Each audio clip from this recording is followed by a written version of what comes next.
Hello. This is a supply and demand curve. So what it means is this line here shows how many people are willing to sell this goods or service at different prices, and this one shows how many are able to buy, willing and able to buy at various prices. And where the two cross, they're called market forces, and this is the market price. So whatever you sell, there's a market for it, and there'll be a market price determined by market forces. However, that's for a basic standard product or service, but you can differentiate what you do. Now, the interesting thing is that at that price, there's enough people selling and buying to clear up, make things balance each other.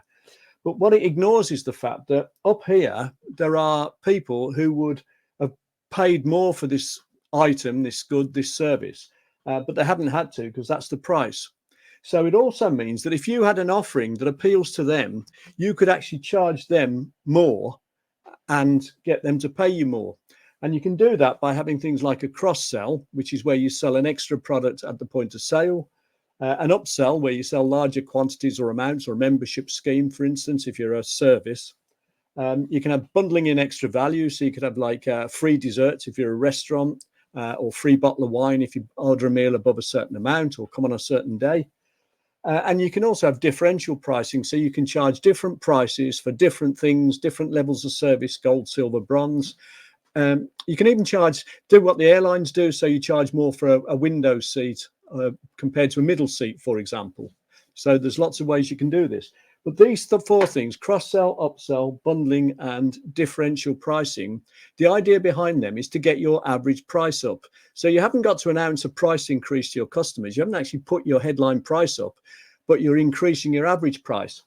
Now, if you just did that, you could get your revenue up by, say, 10%. So here, the starting point is 500,000 sales.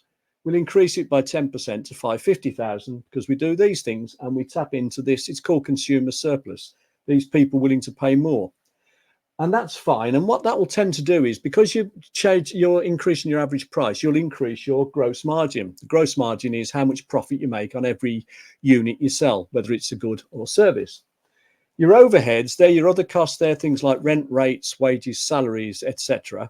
They won't change because you're not incurring a larger scale of operation. You're just selling, well, you're getting more average price per everything you sell to each customer. So here, if you work the numbers out with that margin and those overheads, your operating profit would be 150,000 on 500,000 sales.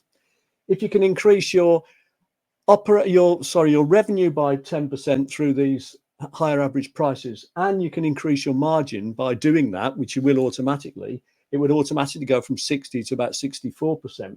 You'll end up increasing your operating profit by 50,000, from 150,000 to 200,000. And that's a 33% increase, which is brilliant.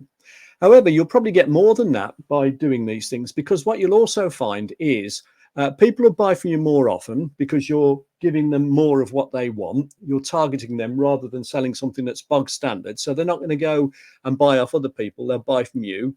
You've got the gold, silver, bronze, or whatever. So you're tailoring what you sell to what they want.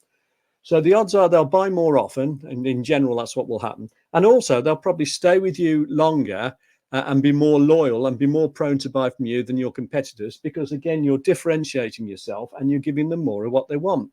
So the odds are that you wouldn't just get, say, a 10% increase in your revenue.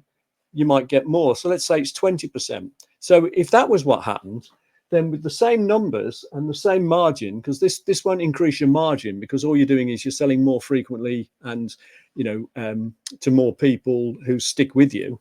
So it won't increase your margin, so that will stay there. But your revenue will go up 10%, another 10%. Your overheads won't change. They shouldn't change significantly. So let's say they haven't changed. But your operating profit would now go from 150,000, more than 200,000, now to 34,000. And that's a 56% increase. So just by making these small changes to your pricing structure to actually target different customers or clients with what you think they might want and what they're prepared to pay, and it's called client differentiation or segmentation. It's called differential pricing. It's called cross sells, upsells. It's called bundling in extra value. Just doing those things can have a huge impact on your bottom line profit. I mean, this is very realistic. You could easily go from a certain level of profit to over 50% more by implementing these strategies. So if you want more information, let me know. If you want to make a comment on this presentation or add anything, feel free. And if you'd like some more instructional videos, go to bernardkeavy.com, which is my website. I hope you found that interesting and useful. I hope you apply it, and I hope you get these results. Thanks very much for watching.